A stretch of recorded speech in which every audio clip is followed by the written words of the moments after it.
Hello everyone and welcome back to another episode of Experience Kills. In many ways, it's a number one. That's right, Rob though, this is getting crazy man. Rob, you're back with me for the third week in a row and we've actually hit this on a weekly schedule, which is like, that doesn't happen with a podcast on Experience Kills. This is breaking all kinds of records. Are you happy to be back with me, Rob? I'm very happy to have you back. I'm always happy to be back, always happy to talk to wonderful people on the internet. It's always good fun. And hey, you said you wanted it weekly. We've made it weekly. Yeah, we got the pipeline sorted out. Things are going well. I don't know if you guys, a little bit of housekeeping, but this week there was some disruption in podcast land. Everything should be up and running and better than ever now. We are now on more services than ever before. Google Play, Acast, iTunes, Spotify. We have a embedded player as well on the website, which we didn't have before, which is really nice to have.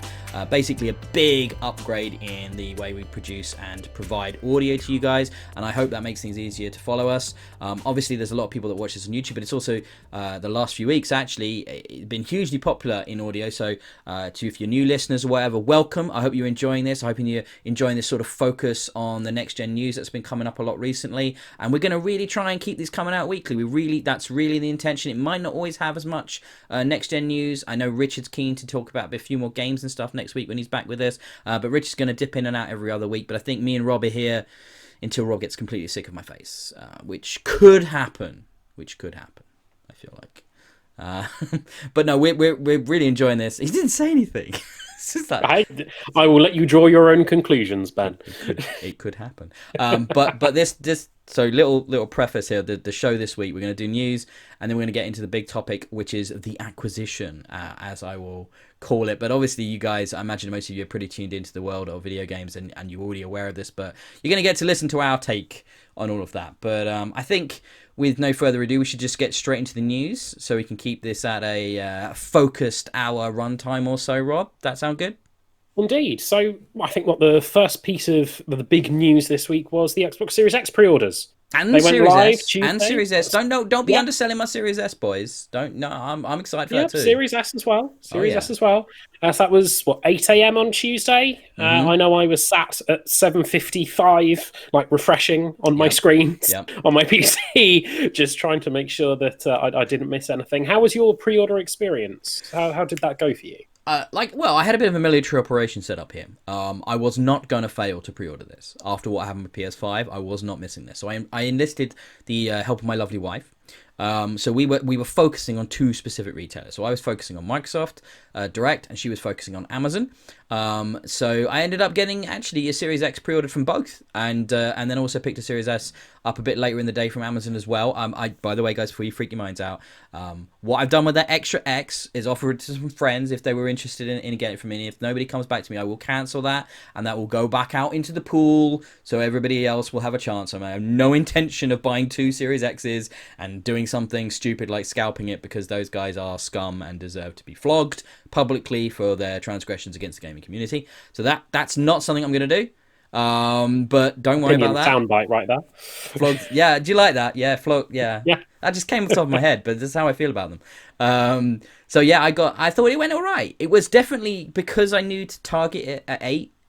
It felt easier to be prepared than with what happened with PlayStation, which I remember waking up and it was just throughout the day they'd go up, and every time I would miss it and it would sell out within seconds, it felt like. So I know there were problems with Microsoft's store. It was behaving pretty weirdly. It was getting completely hammered due to just the massive spike in users. But I ended up persevering, and it went through for me on there. And Amazon was a complete breeze. As soon as that went properly live, it just went straight in and out like any other transaction on Amazon. So I didn't have any issues with that at all. How about you? Yeah. I was much the same. I tried on Microsoft first, just because I wanted to see if I could get through on some reward points. The website was sluggish. It was slow. It wasn't awful, but it was slower than normal. Pages were hanging. Pages were dying. It wasn't intolerable. It was something I expected to happen. At 8 a.m. on a day like Tuesday, that's when you're going to have technical problems. I was convinced it was going to be a thing. I ended up moving to Amazon partway through, about 10 minutes in. I moved over to Amazon just because of my payment options. Couldn't update them in the cart itself. So I would have had to pay with a different account than I was meaning to. So that it wasn't too bad. Amazon went through, the pages took 3 or 4 seconds instead of 1 or 2 to load on Amazon. It was a breeze. It just went straight through, and the pre-order went in straight away. And I've had confirmed delivery date for November the 10th as well, because I think some people have been getting messages saying they may not have it on release day from their pre-orders through Amazon and things like that. So I'm quite fortunate in that regard. I by 11 minutes past 8, mine was ordered and confirmed. Yeah, I think a lot of those reports have come out of the US. I'm not sure I've seen anything come out of the UK. I mean, both my X and my S are like pretty much confirmed for the 10th, and that's all Yeah. looking good on Amazon. So yeah, I think like Amazon operates slightly differently in America, and obviously they're going to Yeah. have the highest amount of demand for this console. And I think they're just hedging their bets as well. I think they don't want to guarantee something that then they fail to deliver, which could cause them kind of legal issues. So I think they're just covering themselves. But that's kind of why I haven't cancelled the second one yet, because I'm just keeping an ear as things develop about whether or not that will be confirmed or there will be delays. And I really obviously am very keen to get it on the 10th for both of the consoles. I'm really. I can tell you there'll be an unboxing of some kind.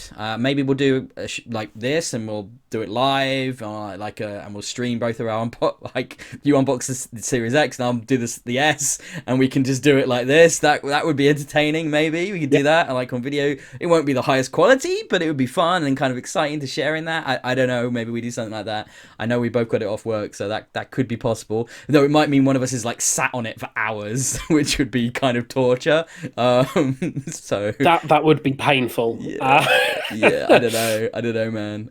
We'll have to see what happens. Obviously, in that sort of connected to that, I've started preparing now. I've started preparing games ready to put onto a drive, specifically with the Series X in mind, so that they can hopefully will be kind of ready. I would, Yeah. when the Scorpio, when Xbox One X came out, they let you get the 4K stuff prepared so that you could then just move the drive over and into the X and it would work with the 4K stuff. I'm wondering if they'll do something similar with the enhancements for the X. If you can just have like the update on a drive, you won't be able to run it, but it'll be ready and you can then move it over. There's been no word of that. It might not work because of the architecture differences and stuff. Maybe they can't do that. But, the last thing you want is like, you want to take advantage of the console and you're not going to be able to. Maybe it's going to be a 20 gig, 30 gig, 40 gig patch. We don't know. I mean, I've got really good internet. I'm only talking about, less than an hour, minutes to sort that out. But that's still minutes you're not playing the game. So, it's starting to feel real now. Like, we're starting to be about a month away. We're not much more than a month away from these consoles coming out. And now that the pre-orders are in, it's like, oh my god, this is actually happening. These are actually coming out, and the hype and the excitement is building. And I can feel myself getting just. I'm a hype bastard. I always fall for the hype. For all kinds of things, games and consoles especially and stuff, hardware. And I'm starting to feel it. It's real. This shit is happening. I'm excited. The countdown is happening. The countdown is coming. That it is getting closer and closer. Obviously, we heard about this, I think it was a year or 2 years ago first at E3. It was a long time back. So now we're in touching distance of the release date, which is a good thing, I think. I think it's getting also prepared, always a brilliant idea. Like, I have a USB drive that has most of my games on it. It's a hard drive provided by Xbox. I'm not sure what will happen with preloading. I'm not sure many places will do it unless you've bought digital copies of things. Oh, that's what I'm talking about. I don't own Valhalla may be one to watch for that. I buy discs typically. What are you doing? Get into 2020, mate. Stop buying discs. What are you doing? What are you doing? God damn it. I love having a digital library. Discs. I'm enjoying buying discs. How do you not have a love? You're a Steam guy as well, though. You're a PC gamer. So I think that's curious that on consoles you're still physical. Like, this generation, I went 99.9% digital. The only physical games I have pretty much were some PR companies still sending out review code on disc, which is weird that still happened this generation, but it did occasionally still happen. So I've got some promo copies and stuff on disc, but that's it, man. That's it for me. Like, everything else, I won't say how many because it sounds like I'm bragging, but like, how big my library is in digital, and I actually kind of love that. About, like, they're all there whenever I want them. I just have to download them, and then at one point I had I think I had about 450 games installed across 2 hard drives and an internal drive, and I've cut that way down because it did affect like the OS performance, and was sometimes a real pain in the ass. Like what's happened this year, due to COVID, is that I think they made a choice to like not push auto updates in the same way as they were, just because it was stressing internet infrastructures globally. So I would go on sometimes and have 60 updates like to install, and it would be just like, do you know what, that's a pain in the butt. So I deleted a bunch of games I wasn't playing and probably never going to get around to playing again anyway, and I just cleared it all up, and it's like it's quite cathartic to do that. So yeah. But yeah, I love having that library. It's great. I think what I'm going to do in the next month is try and find some games on my Xbox One X that I haven't finished yet, try and polish them off, get them sorted, get them across the line, so that I'm prepped for the next generation. I've decided to hold off on Avengers. I'm going to finish that off on the Series X. You haven't finished it yet? Oh, man. I haven't finished it yet. My X struggles with it. My X is a very unhealthy. You said your ex is coughing and spluttering a bit. You need to reseat that. Yes. You need to reseat that process. Sort out the thermal paste. Almost certainly, almost 100% certain that's what that will be. Cooked thermal paste. Because my Scorpio is the same. Obviously, I bought the Cyberpunk one, and that didn't make a noise playing Avengers. Whereas the Scorpio, which I've got in my office, was like fucking taking off. Like that's what mine does with Avengers, and starting to with Destiny 2 as well. When I tried it the other day, yeah, quite lucky these new consoles are coming, really, isn't it? Exactly. It's almost like it was well timed. Oh, timed obsolescence in hardware. Rob, how dare you even suggest such I know, how could I possibly suggest such a thing? Nobody would ever do that. I think we should probably move on there. We've got lots more to get through, but we're gonna be talking about this every week anyway. So we'll be back talking about the hardware and how we're excited. Trust me, there's no doubt about it. So let's move on. Do you wanna take us through, because we were talking about this a bit in the week, and I think you were even a bit more appalled even than I was about how Sony was handling Spider-Man. So why don't you take us through what's going on with that? So obviously the next thing swinging in is the Spider-Man remastered game. It's the Miles Morales portion. So obviously there's the PS4 version. That's fine.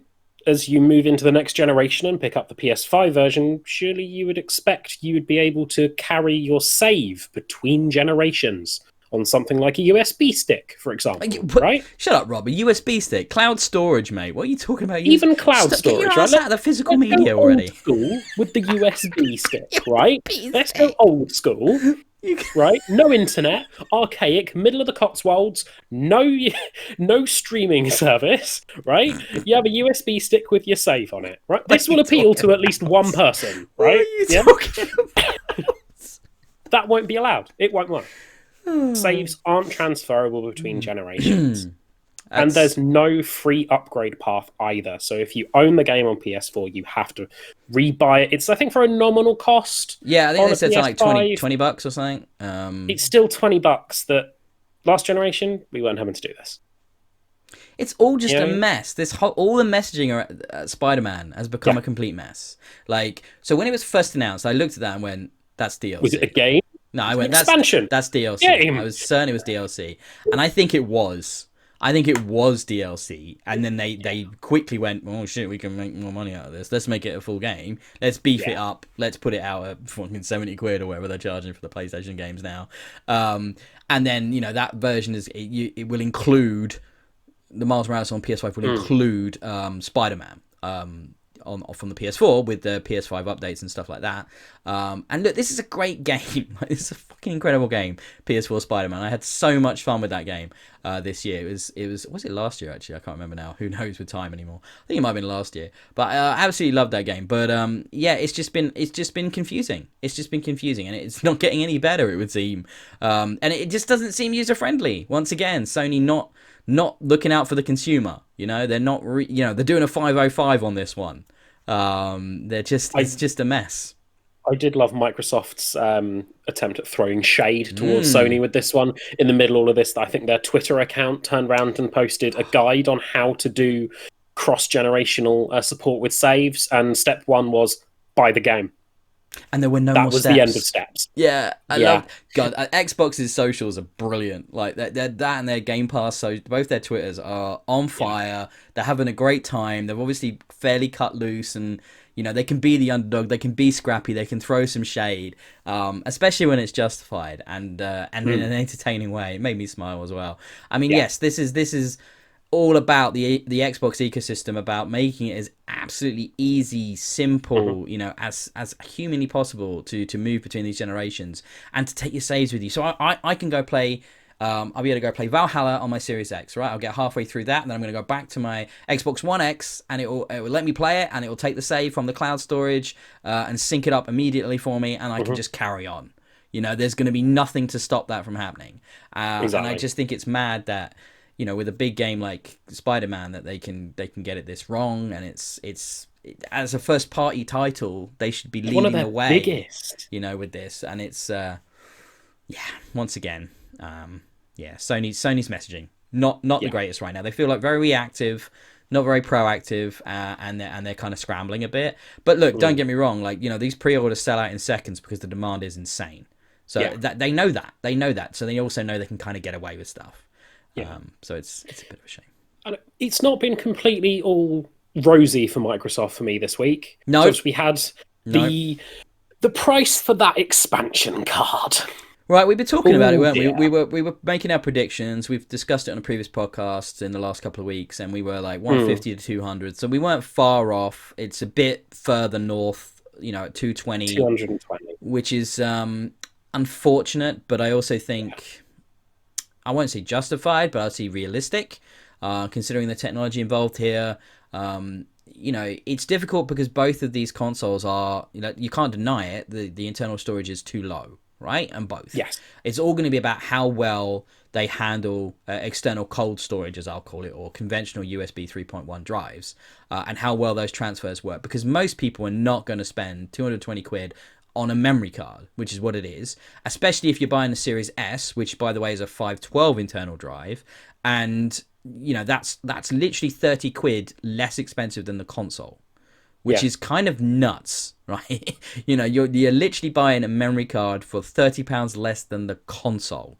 You could almost just get a second Series S and plug it in next to it and have another set of games on it. It's actually quite like that idea, Rob. That works for me. Oh God, what have I done? No, I'm only kidding. No, it's I don't think it's awful, and you've got to remember, Sony haven't come out with any pricing, right? So they're saying you're going to be able to use these NVMe drives. I believe that's the correct terminology. Tell me if I'm wrong. Which is a form of solid-state drive, which has got these very fast architecture. But they haven't really said how easy they're going to plug in. They've also, remember saying when they said you could do this, it would be specifically certified ones. So there's none of that information's out there yet. They have not communicated anything to do about which drive. So we don't actually know the price for their drives because we don't know which ones are going to work. It will not be just all of them that they've said. So it's not like necessarily the cheaper end of that, which are more like 150, 130, 150. It's not necessarily like those are going to work. And I suspect they won't because you're going to need a high-end one to work with their architecture much in the same way as these cards work with Xbox. So obviously the plan here was, right, we're going to partner up with one of our storage providers, which is Seagate, which we've had a relationship with for a while, and we're going to simplify the process of this as much as possible for the consumer. So you buy this card, it's only this card will work. You'll be able to then put stuff on it, you move between your consoles X and S, and it will just your games will be there and it will work. And those games will then be optimized and they will take advantage of that architecture of the new devices. I think that's all fine. I think that the price is the price. It's what we expected. Will it come down? I don't know if it will. I guess the question will be how well are these adopted? If they aren't adopted, maybe the price will shift. This is the nature of the technology. There had to be a trade-off somewhere when they were making these consoles, and one of the big places where they would have ended up costing them a lot more money and then have to pass it on to the consumer would have been an increase in internal storage. And so they made a trade-off here. They've gone for a terabyte in the X and in the X and 512 in the S, and that directly affects the price of that hardware. So it's what it is. It's not good. It's not bad. Who wouldn't want more storage? Of course, in a world of digital games like I was just talking about with my massive digital library, of course I would want more internal storage. Of course I would want cheaper memory card options. But at the same time, that's where this technology is at when it comes to pricing. Yeah. So I don't really know what else to say. When it comes to the tech of the games that we're trying to run now, as there's a drive to have it better, we're talking about up to 8K resolutions and things. You're not going to be able to run that through USB 3.0. There had to be a change in the architecture. There had to be. the second they announced the expansion card and it had the word proprietary in there, that's when I thought, yep, it's going to be expensive. Because if that's the only thing, the option on the market is one option, you set that price point. So you can make that as expensive as you want because there is no competition. You can't have to worry about what another storage firm are doing, because your storage firm that you're in a contract with are the only ones creating the storage for you. So, at least at this time, I feel like maybe that will change. If you remember, think about the memory cards on PlayStation 1. To start with, they were only available from Sony, and they were relatively expensive, right? And over time, third-party ones started showing up. Second-party ones started showing up, and prices came down. Whether or not we see that with this, pure speculation, I don't know. You wouldn't want those things with pieces of cheap shit that would fail on you all the time, and you'd lose your progress on Final Fantasy VII 50% of the time if you were taking a risk on those third-party cards, right? So don't think we want that with a 150 to 250 pound card, do we? No. But at the same time, maybe technology comes on, maybe another drive provider, like so Western Digital, for example, that they've had lots of game drives with marketed for the Xbox One X specifically, as a game drive. It wasn't just Seagate that did that. Western Digital did that as well with their kind of change of the Black Series drives and stuff like that, aiming at gamers.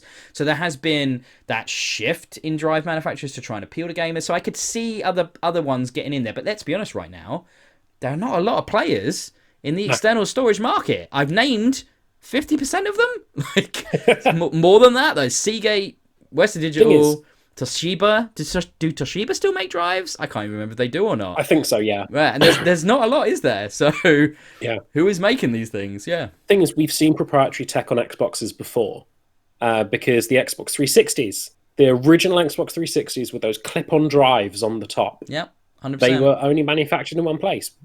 I was just about getting into Xboxes at that point. I recall the prices for those hard drives coming down as time went on. Yep. But we're gonna have to see. Time will tell. I remember that. I remember how it's coming. My 360 came with a 20 gig drive on the top, and then I ended up buying. I think I bought a 120 gig to replace that.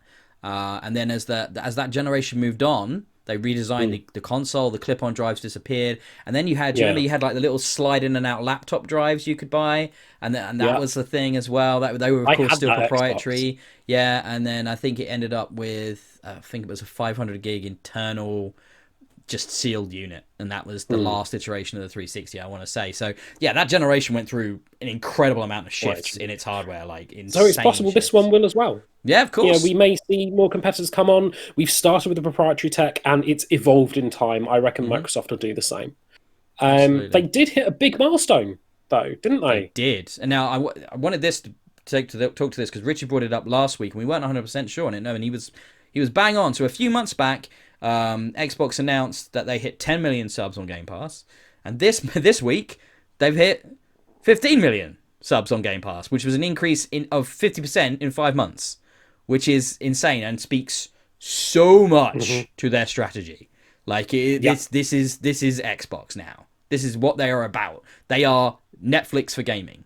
This is what they are trying to be. They want to be as synonymous with gaming as a not a streaming service, but like an on-demand service as Netflix is for that and for TV and film. And I think when you talk about games, they want the first word in your mind to be Xbox. Of course, yeah, 100%. And they're getting that extra mind share all the time. And obviously, we'll lead into our big topic that we're going to talk about after this.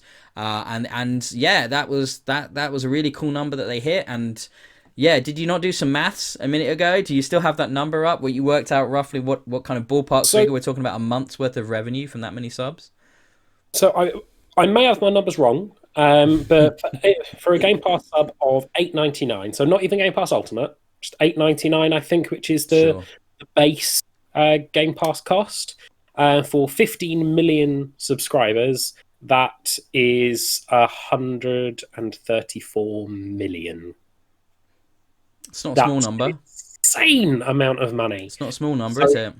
It's no wonder they have the money to do what we're going to talk about next. Yeah. No wonder at all. And just, that's every month. I think that's so important. Exactly. That's not one-off. That's 1 month. That's not a year. It's a month. It's every month, potentially. So, Let's do it. Let's talk about the acquisition. The big news that started this week, the day before, very intentionally, the day before the Xbox pre-orders went up. It was announced by Microsoft that Xbox Game Studios had purchased ZeniMax, the parent company of Bethesda. Now, these are the guys behind some of the biggest hits of the last 2 generations of console. We're talking about Doom. We're talking about the Dishonored games. We're talking about the Elder Scroll games. We're talking about, just the massive juggernaut titles that have been just massive successes for Western sort of gaming, especially in the RPG market, and Fallout as well, of course. That's the big 4, I would say. But lots and lots. I think there are like an umbrella of about 10 developers that sit under Bethesda, as well as big ongoing revenue streams like ESO and now Fallout as well. So this is huge. This is like I think when this broke, we were lighting up the WhatsApp Inexperienced Kills. We were just all talking, and if you think about it, Bethesda are like the number 4 publisher. So you got EA, Activision, and Ubisoft, and then you had Bethesda.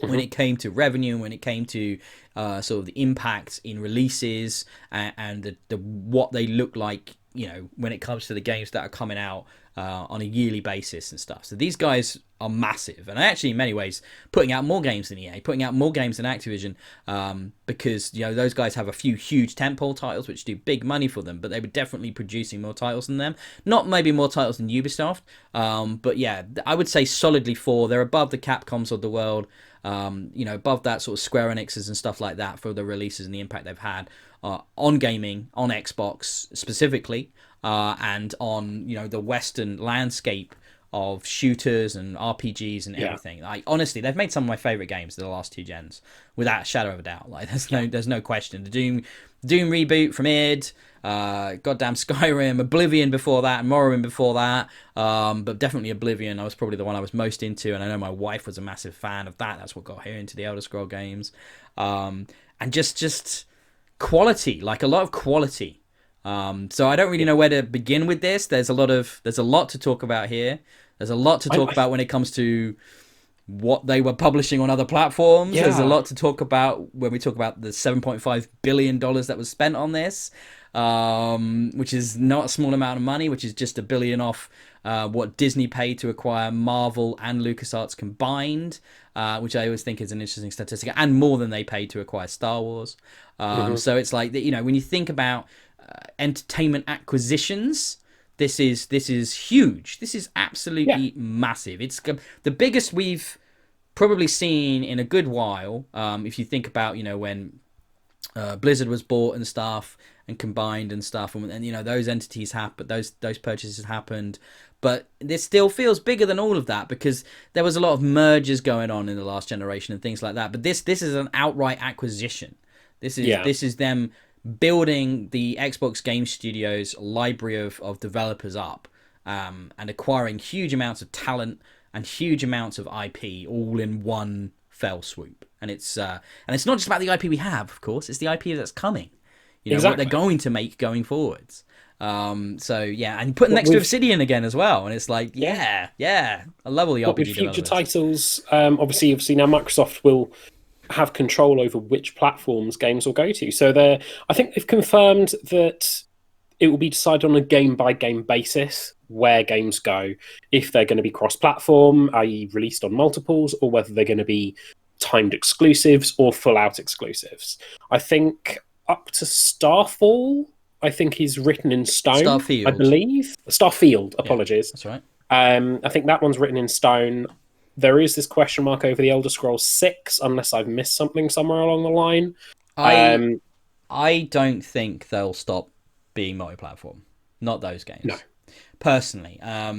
Obviously, there was some discussion around what did it mean for Deathloop? What did it mean for that other game that I can never quite remember its name? Tokyo something Ghost Things. I don't know. You know the one I mean. Yeah, Tokyo Ghost Things. That's the Tokyo one. Ghost Things. It wasn't the best E3 showing when they last showed that game off. But yeah, Deathloop from Arcane is a big deal because this is the guys that made Dishonored. They just showed it at a PlayStation event like 2 weeks ago, which is mad. You know, that they've confirmed that that's going to stay a timed exclusive because the deals are in place, and that's fair enough. I mean, like, but does that mean it's going to say Xbox Game Studios on the splash screen when you load up that game? I really hope. I just think that's really mad. hope. I just can't. Can you?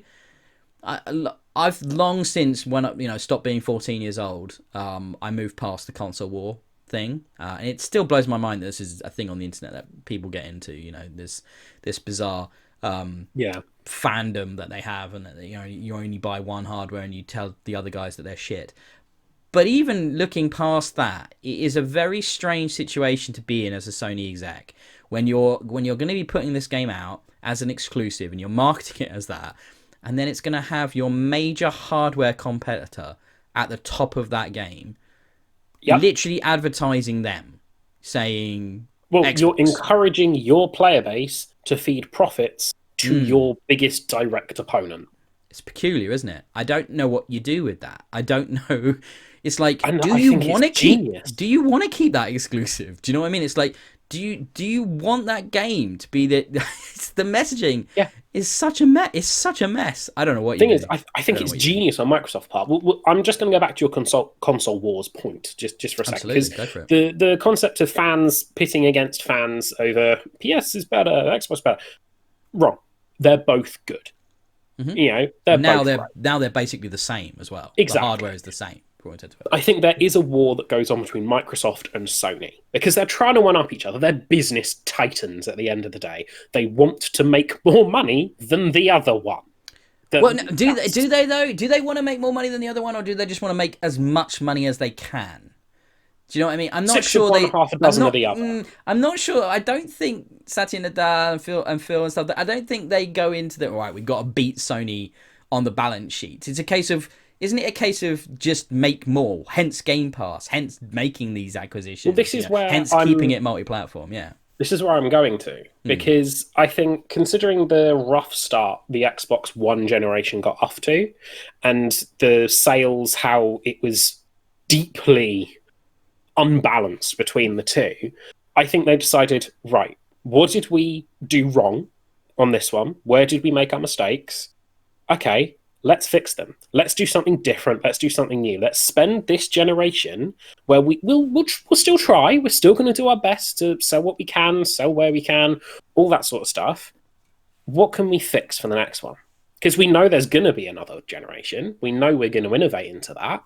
Yeah. So where can we go? So Game Pass. I think they decided to turn it into gaming as a service. It's huge. I mean, every time at E3 they've been showing off studios that they've been buying. They've been buying studios for years at this point in order to centralize that talent for them. Yeah, they've done a Nintendo, Rob. So what it is I think Nintendo probably like 2 or 3 generations ago realized the fight of hardware, the fight of who's got the most powerful machine wasn't a fight that was worth them engaging in. It wasn't going to win. It wasn't worth it. It just didn't make sense to them. So instead they brought out innovative hardware that took gaming in a different direction. And I think that's what Xbox is doing here. In a sort of more subtle way, in a more gradual way, they've stepped away from it. They're like, this isn't... They've almost... The Series X, which is going to be the most powerful console on the market, that's almost like oh yeah, by the way, it's the most powerful console on the market. Yeah, it's like... Something we forgot to mention. Shrug. Because we could. No effort. And it was just like, it doesn't feel like the focus for them. It's just like, it's nice we have it. It's the same price as the PlayStation, as the competition. It's not, and we're beating them. It's nice we can do that. However, we don't care. It's not about power anymore. We're in this land of teraflops and 4Ks and 8Ks and just ridiculous amounts of computing power. Let's do something different. Let's do Game Pass. Let's take it digital. Let's do streaming. Let's innovate and move forward. And you know what? I love the fact that they also looked at VR and went, that's a fad. Nah. As someone with a VR headset, I vehemently disagree. But you might disagree that it's a fad, but that's what they've said. Like they had options to get in bed with, I think it was Oculus, and like partner up with them, and they basically just went, no, it's not something we're interested in putting on this console. And they could 100% with the Series X do it. So maybe they do, maybe they still have that option, maybe that does happen in 2 years time and gives them another boost in sales and gets things happening again for them. But I personally think VR is plateaued in a big way right now. I mean, this might not be a fad, it might be a fair medium, that's not the conversation we're having today, but you can't tell me they're innovating the experiences on it either. I mean, the games are still the same games that were coming out 2 years ago in VR. Shooting galleries, boring 3D platformers, and jump scares. Like, I haven't heard anything about an interesting game in VR, like, in years. Half-Life Alyx. It's just a it's another shooting game. It's a walk and shoot It's not a shooting things. gallery game. It's not something that's on rails. It's not something that's fixed. VR has innovated. But I played that with Doom. They did Doom VR, right, on PSVR. Yeah. That's that. You can walk around and stuff and shoot enemies. That's what you did with Alex. It's no different. It's not an interesting innovation of that hardware. It's not. You can have that experience on your PC, on your console, without being in VR. So have any Assassin's Creed games in recent years been innovations? No, but all I'm saying, the argument is that Xbox didn't get into that fight.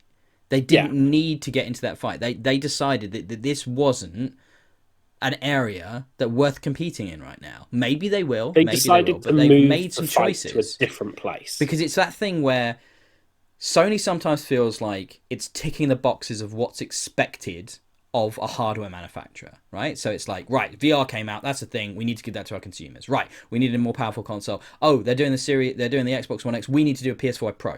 We need to do an iteration of more power in the last generation. Right, we need to do solid state architecture, we need to do this as well. I'm not saying necessarily chicken and egg here, who came first, blah, blah, blah. But it doesn't feel like they innovate and try anything new. They play things very, very safe. I think the most innovative thing is their controller this generation. I'm very curious about that haptic feedback. I would really like to experience that and see if it does add something more than just rumble. But, Xbox is like, they're just going a different way, which is why the console wars are so redundant as a concept, because they're not fighting each other anymore. They're doing different things. Like Nintendo and Xbox and Sony are now all going after different markets. Sony's going to double down on its single-player narrative experiences. Awesome. They are incredible. Brilliant. Do that. I would happily own my PlayStation just to play games of The Last of Us quality. But Xbox is going a very different way.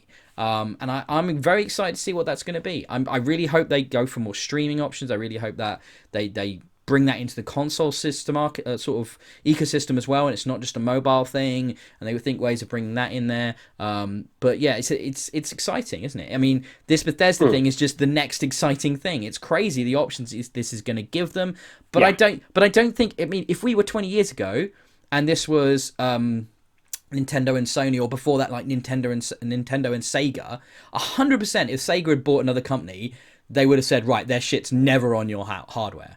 That's it. Boom, gone. Not a chance. It's not going to happen from Xbox, man. They're going to be like, it's going to make us money, though, isn't it? Why would we not want to make more money? They've proven this with Minecraft. They didn't suddenly pull it from PlayStation, did they? They didn't suddenly take it off of mobile devices. No, they've let that carry on. Yes, but there's not been a Minecraft 2. It's something, they didn't pull it from the platform, but that doesn't necessarily mean they're just going to take it as is, that's going to be immediately accessible, especially considering the opposition they're up against, because Sony are very much not going down that route. We have multiple games that are going to be cross-platform, but are timed exclusives. There's no way that Final Fantasy game, the number 16, there's no way that doesn't come to Xbox. Absolutely no way. It will be a while, probably a year, 18 months, but there's no way it's not coming. So they could very well do the same. So, if that's the treatment we're getting from Sony and their exclusives, we may return the favour, because we want you guys to game with us. Because at the core, they want to succeed. Yeah, but I think what Phil has shown is that he's bigger than that. He don't play those petty games. They are much more. Doesn't mean the people in charge of him don't. Oh, he runs Xbox. So when it comes to those decisions, he's the one at the end of the day making them. And he's proven he's more pro-consumer than anyone at Sony. And they're doing less of the timed exclusive bullshit than Sony, and have been for some time now. they're just, the exclusives are the ones that are going to coming forward from Bethesda. Let's be honest, we're talking about existing IP. I can guarantee original IP, that's an entirely different question. So IP created after this acquisition, I think, is far more likely to be exclusive. Franchises are what I think won't be. I can't imagine them stopping Elder Scrolls. I know Starfield hasn't got an existing IP, but it's a pre-announced title. I would be very surprised if that didn't come to PlayStation. I really, really would. And it might be later. But sorry, go on. And I think that was announced when it was shown off. We got that trailer, the teaser. Oh, there's like a logo. Said that it was going to be coming to PlayStation, Xbox, and PC, and I'm sure it will come packaged with Skyrim as well somehow. That's set in stone. They're sticking to their commitments because that's been agreed. Like with Deathloop and all of that sort of stuff. It's what happens after the Elder Scrolls 6. Down the road from that. That's going to be, I think, where Microsoft may change their view a little bit and go, well, no, why don't you focus on the Xbox first, just for a little bit? But I think at that point, it's not even a conversation, because at that point, we're 4, 5, 6 years from now. Probably 6 years from now. Once we get past Starfield and Elder Scrolls, that's at least 6 years. That could be 8 years from now. That could be an entirely different console generation at that point. Possibly. Like, honestly, mate, they take forever to bring these freaking games out. Like, they really do. The Elder Scrolls games take forever. So I think... We didn't see an Elder Scrolls game this generation, apart from Elder Scrolls Online, which was a different team, as far as I understand it, within the general umbrella. So we didn't actually see an Elder Scrolls game this gen.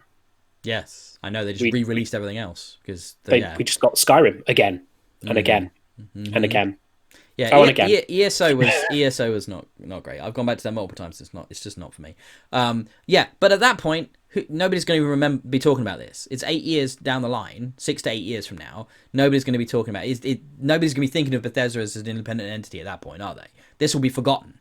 In gamers' minds, that's long gone at that point, which is why they're not going to be bothered about any of this now. I think it's this huge bombshell. It's a shock, exciting announcement. It's got everybody talking about Xbox. It's got everybody talking about this new hardware and this new generation. It's got more people interested in buying it, not just Xboxes but PlayStations than ever before. And I think it was a very tactical, very smart announcement, and nobody saw it coming. We were talking about Sega. We were looking at Bungie. There was rumors of them trying to buy back Bungie. All this kind of whatever. Sega? Shenmue? No, fuck off. We don't want that. And it's like, you don't need that. We don't want that crap. That's boring. And it's like, Bungie, yeah, we had them. We let them go because we weren't bothered anymore. Like, why do we want them back?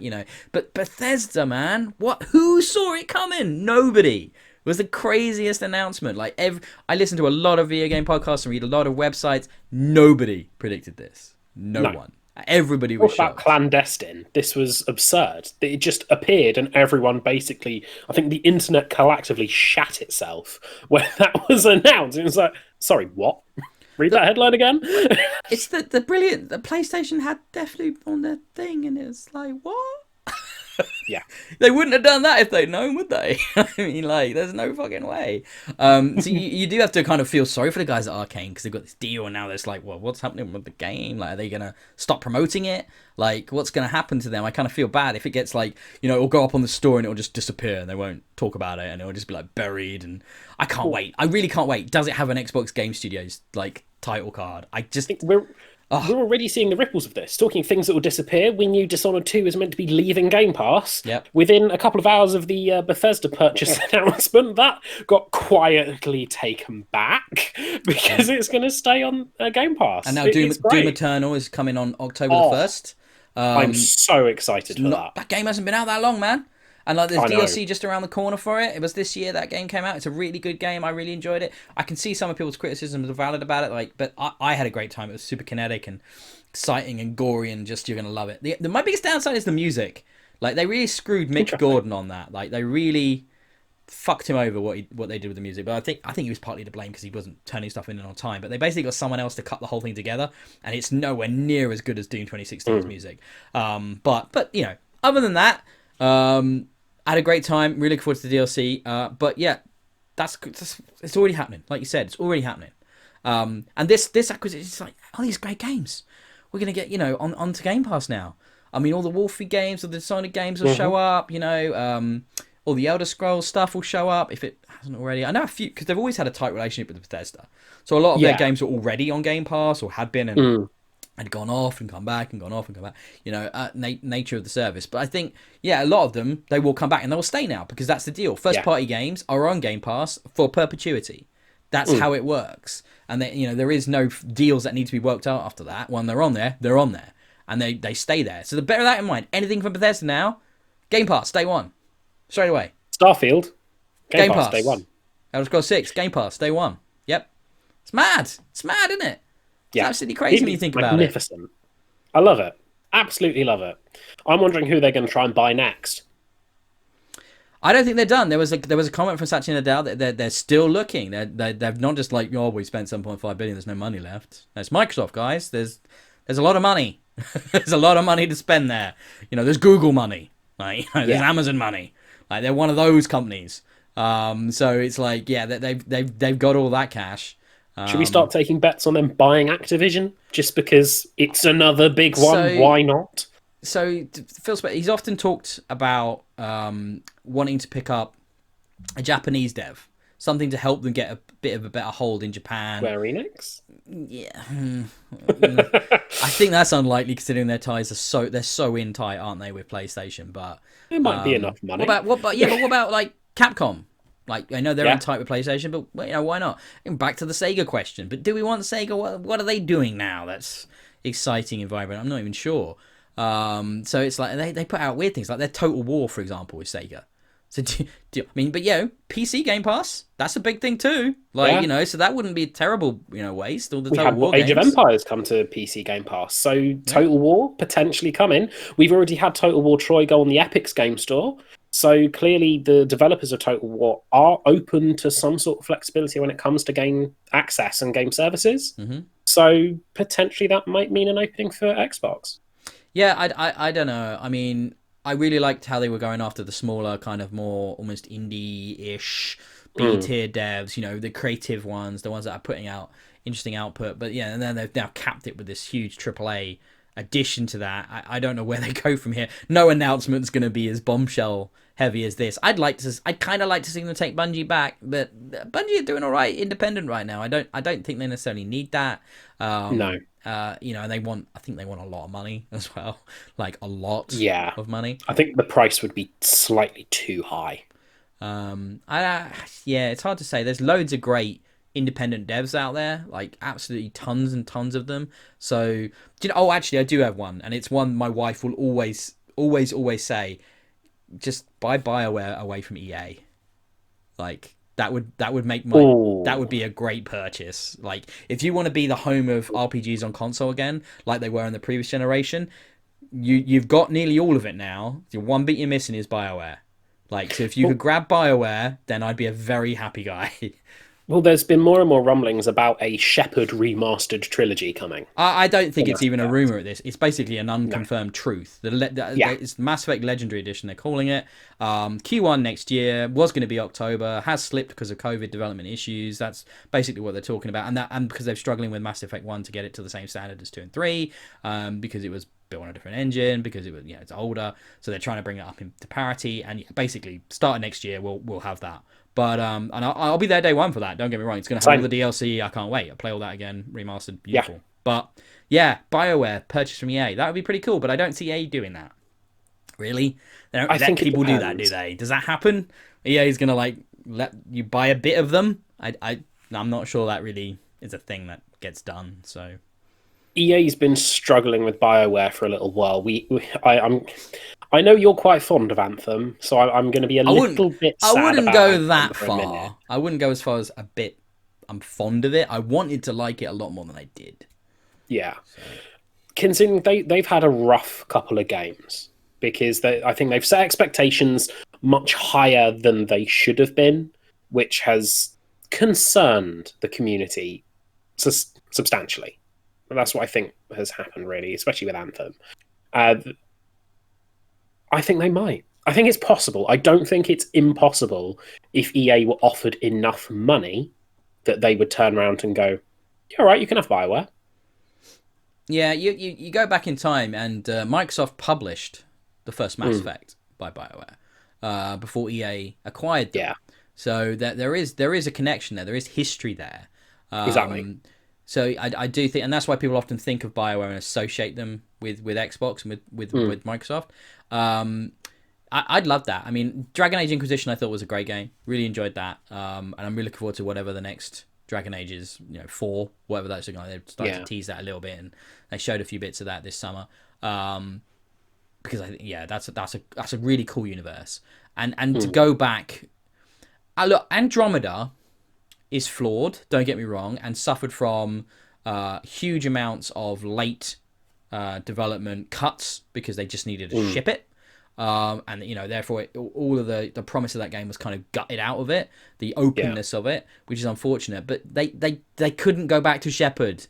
They finished that story. That trilogy ends. There isn't really an opening for anything else in that setting, in that universe after that. There just isn't. No. If you remember how that game ends, like, good luck finding a way of writing that in a way that makes any fucking sense. So where they went with Andromeda made a lot of sense. That was the only way out of that kind of black box. So I can totally understand why they did what they did. It just sadly wasn't as well written, ambitious. The characters really were just a bit lacking, but they were always going to struggle. You just come off 3 games with the same characters, you're going to have a connection to them in a way you're not going to have with new characters. So they were always doomed from the start. It's a really lovely looking game. It's a really good feeling game. Like, it feels really good fun to play. It's just, they were never going to achieve the heights of the end of that trilogy, which also had a lot of criticism at the end of the 3. Which people forget at this point. They all just rubbish Andromeda, and they forget how hard they were on the end of 3. We have digressed massively into talking about Mass Effect, but I don't care because I love Mass Effect. But yeah, I think it would be exciting to see if they could do that. If they could pull BioWare out, I mean, that would be a huge coup. Like, then there's nobody left. They'd have all the RPG developers. They'd have all the good Western RPG developers, like every single one of them. I'm seeing that divide now because you've got Sony in bed with Square Enix at this point. They're so closely entwined. Keep your gobbledygook bullshit Final Fantasy. I'm fine with that. They can have that. We're seeing a split between Sony having the Eastern RPGs and Xbox having the Western ones. So it's interesting to see where stuff's gonna now move to, and those sorts of movements, where these focuses end up shifting to.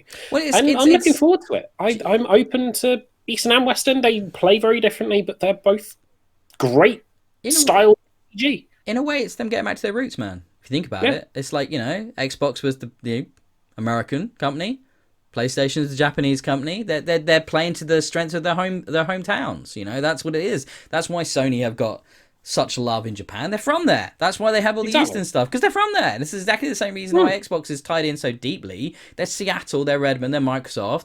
They have this connection to these amazing amount of developers in that area, and across the United States. They're able to pull all this talent in, and it makes, and Phil's been out there doing it, and he's been out there on the ground making the meetings happen, making the acquisitions happen, and it's great. They've got. That's the other thing I think that Xbox have that PlayStation don't have. They have this dude at the front that is very, really strong leader, really good communicator. Seems to really connect with the fans. He's able to communicate with the fans in a way that's relatable. He seems like a gamer himself. He gets it. He understands what we want from games, and then gives it to us. And it's just like, he's listened and he's doing it. He came on after the Matric era, where they almost completely fucking destroyed Xbox with how they launched the Xbox One, with connecting the box and then all that DRM shit and all this crazy stuff they forced you to buy, and get we're gonna focus on TV. What are you talking about? Like, seriously. So he backtracked on that, took a few years, rebuilt, and now we're reaping the rewards. And this generation now, we're going to get these games from all of these developers that they've acquired. And it should be a fucking halcyon time for gamers. Because don't get me wrong, Sony's got their own shit going on. Like I mentioned earlier, like, the Insomniacs, the incredible developers they've got, like Naughty Dog. They've got some really good first-party quality games that are going to come out of them. The guys behind the God of War games, for example. Like, there's beautiful experiences there to be had. I'm not a Square Enix guy. I've just never been a Final Fantasy guy. No, never been my bag. But could you not tell? No subtle hint at all there. So like, I like Lost Odyssey though. I like Lost Odyssey a lot, and Blue Dragon was pretty good too. So I don't hate all JRPGs. It's just Square Enix can be a bit. Chrono Trigger, love Chrono Trigger. So Just yeah, Final Fantasy. yeah, just Final Fantasy, really. Yeah, I've never six is my favorite. I don't know if that tells you 10. much about me, but I really like 6.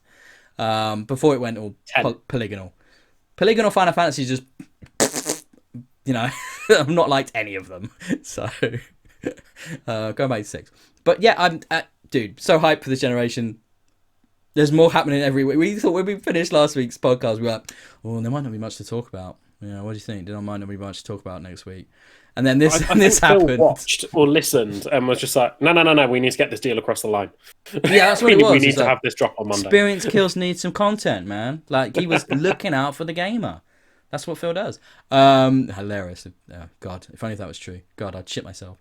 Please don't listen to this, Phil. It'd be too weird. But like, yeah. So exciting, man. Everything's exciting. It's something. God, we needed something this year to get hype about. That's another reason I'm so looking forward to this release in November, because 2020 has been a garbage fire of epic proportions with horrible shit across the planet in so many different ways that to have something, yeah, it's consumer bollocks, yes, but to have something to look forward to that just to distract us a tiny bit while we're all in lockdown over Christmas will be fantastic in my mind. So I'm very happy to have things to be hyped and pumped about. And yeah, Bethesda's announcement is just incredible. Like, news like that doesn't happen. I don't think in the 15 years I've been doing video game commentary and podcasts and stuff, there's very few moments that stand out like this, is this crazy watershed moment when you're seeing kind of like history happen.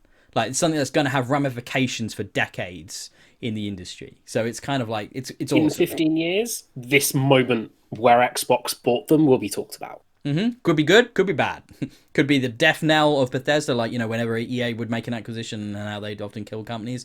Could be that. You don't know. Just fingers crossed it's not. That's all you I'm looking forward to finding out, though. Absolutely.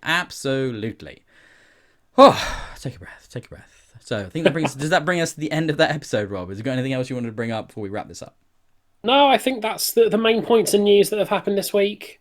I don't think there's anything else particularly breaking happening at time of recording. Hey man, could be. Like, at the minute, who knows? We're recording on Saturday evening. It'd be a weird time for news to happen, but yeah, I don't know. It's possible. But yeah, it's been a lovely podcast with you, Rob. I've had a great time this evening chatting to you about all the news. So thank you for joining me. Thank you for having me. Oh, anytime, man. I've been your host, Ben. That's been another episode of Experience Kills. You can find us on Twitter at Experience Kills. You can find me at DIYE, and you can find Rob anywhere yet, Rob? Anywhere? I'm still working on that. I'm still working on that. Hitherto undisclosed locations on the socials. Okay, cool. Developing news as it may happen. We'll let you guys know. Exactly. We'll keep you updated. Yeah, absolutely.